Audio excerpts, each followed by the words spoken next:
Ayusin mo pa-brush yung mga makuha yung dumi sa loob. Ano pa bang ginagawa ko?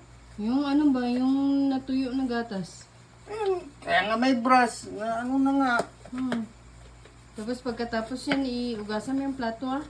Kadami yung utos, oy. Grabe, isa pa lang. Sino ang pala nautos nagkain ko. yun? Hindi pala ako nagkain ng gabi. Kayo man dalawa ng anak mo, bakit hindi kayo maghugas?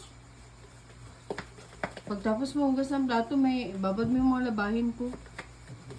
Grabe naman kayo makautos, Ang eh. puti. Pagod na yung tao. Kanina pa ako sige kayo Isang rocks si mo utos. lang.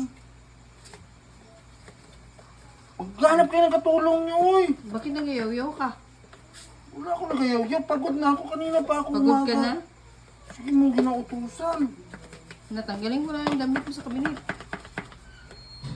Ganun. Ha? Doon ka sa labas matulog eh. Ganun na naman agad. Ha? Sa Magsunod. ganun. Magsunod ka o magsunod ka? Oo, labahan ko mamaya. Magbukas pa ng plato, ha? Good. Sige, sige.